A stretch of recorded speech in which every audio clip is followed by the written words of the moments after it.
Toni Kroos, nama yang dielulukan pada beberapa hari belakangan ini karena pengumuman pensiunnya yang mendadak. Tak dipungkiri, ia adalah salah satu pemain terbaik di dunia. Namun ada fakta yang bikin para fans kaget ketika melihat kenyataan ini. Iya, jika Anda termasuk orang yang kritis masih bisa berpikir jernih selama paruh kedua pertandingan sistem gugur Liga Champions, mungkin Anda menyadari pola aneh dalam perjalanan Real Madrid ke final musim ini. Di balik setiap drama comeback, ada satu nama yang kerap terselip, Toni Kroos. Iya, pria klimis itu ternyata secara angka mentah membuat Real Madrid kedodoran ketika dia di atas lapangan. Bahkan tanpanya, Real Madrid malah tampil gemilang. Kok bisa?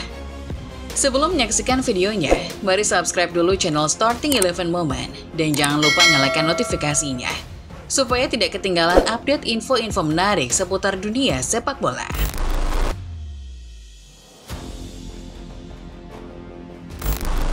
Mari kita mulai dengan menganalisis beberapa pertandingan krusial di musim ini. Pada leg pertama perempat final Liga Champions, Josep Guardiola membuat Manchester City unggul 3-2. Toni Kroos segera ditarik keluar. 7 menit berselang, Madrid menyamakan kedudukan. Di leg kedua, Kevin De Bruyne mencetak gol di tengah dominasi City yang terlambat untuk membuat agregat menjadi 4-4. Kroos kembali digantikan, dan Real Madrid bangkit untuk menang melalui adu penalti. Leg pertama semifinal Bayern Munich unggul 2-1. Kroos duduk di bangku cadangan. 7 menit kemudian Madrid mencetak gol. Leg kedua, Bayern memimpin 1-0. Kroos digantikan, Madrid mencetak 2 gol untuk lolos ke final. Lebih dari 4 pertandingan, terserah, masalah besar. Kroos cenderung digantikan di babak kedua karena dia masih menjadi starter untuk salah satu tim terbaik di dunia pada usia 34. Madrid cenderung mencetak gol di akhir pertandingan besar Liga Champions, karena itulah yang mereka lakukan. Hal-hal ini belum tentu berhubungan.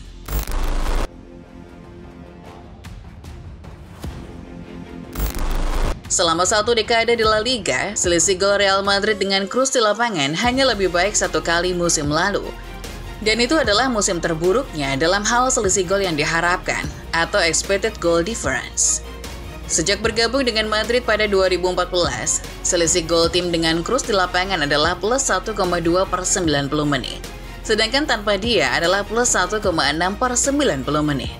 Selain itu, data dari pertandingan musim ini menunjukkan bahwa Madrid mencetak rata-rata 1,9 gol per pertandingan dengan Kroos di lapangan, dibandingkan dengan 2,3 gol per pertandingan tanpa dia. Dalam pertandingan Liga Champions musim ini, Madrid memenangkan 80% dari pertandingan yang Kroos tidak dimainkan penuh, dibandingkan dengan 60% saat Kroos bermain penuh.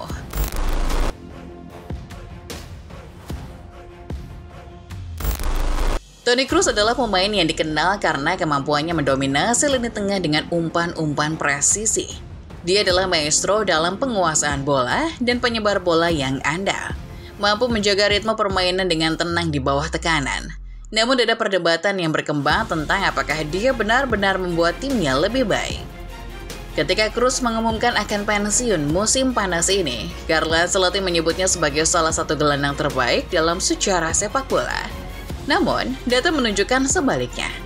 Saat Kroos berada di lapangan, Real Madrid tampak kesulitan untuk mengimbangi ritme permainan cepat lawan. Sementara Kroos mampu mengendalikan tempo dengan umpan-umpan horizontal yang rapi, tim seringkali membutuhkan dinamisme lebih untuk menerobos pertahanan yang kokoh.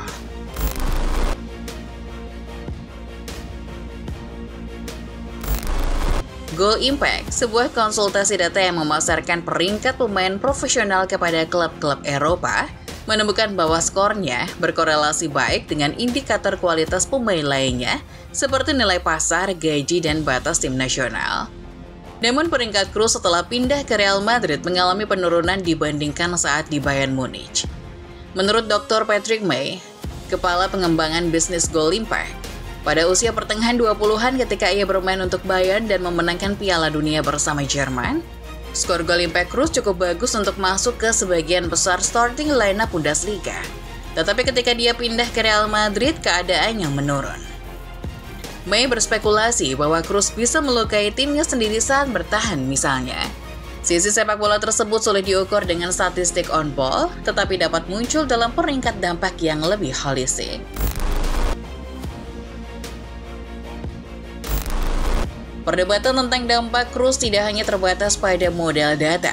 Mantan Presiden Bayern Uli Hoeneß pernah mengatakan, "Saya sangat menyukai Kroos. Dia menampilkan beberapa penampilan kelas dunia dan hebat di Bayern.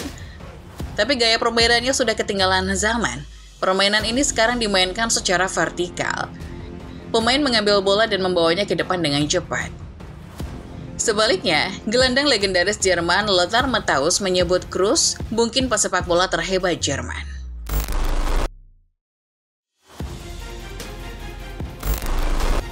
Sepak bola adalah olahraga yang kompleks. Bahkan pencari bakat profesional yang menonton pertandingan yang sama seringkali tidak setuju dalam penilaian pemainnya.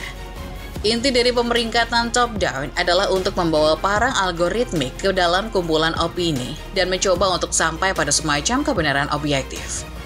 Namun ketika para model berbeda pendapat, bagaimana kita tahu apa yang harus dipercaya?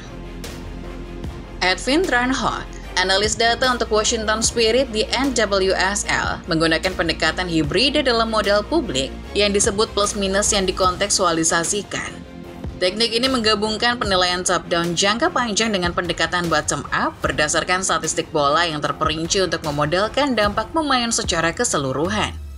Tranhoff menemukan bahwa RAPM jangka panjang Kroos selalu baik, tidak seburuk yang ditunjukkan oleh angka on-off.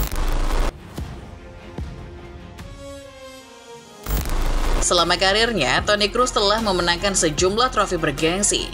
Bayern Munchen, Bundesliga, tahun 2007, 2008, 2012-13, 2013-14, DFB Pokal, 2007-8, 2012-13, 2013-14, Piala Super DFL, 2012, Liga Champions, 2012-13, Piala Super UEFA, 2013, Piala Dunia Antar Klub 2013, Real Madrid, La Liga 2016-17, 2019-20, 2021-22, 2023-24, Copa del Rey 2022-23, Piala Super Spanyol tahun 2017, 2019-20, 2021-22, 2023-24, Liga Champions 2015-16, 2016-17, 2017-18, 2021-22, Piala Super UEFA tahun 2014, 2017, 2022, Piala Dunia Antar Klub FIFA 2014, 2016, 2017, 2018, 2022, Jerman, Piala Dunia 2014. Kroos telah mencatatkan lebih dari 600 penampilan di level klub, mencetak lebih dari 50 gol, dan memberikan lebih dari 100 assist. Untuk tim nasional Jerman, ia mencatatkan 106 caps lebih dan mencetak 17 gol, termasuk penampilan gemilang di Piala Dunia 2014. Jadi, yang manakah Toni Kroos yang sebenarnya?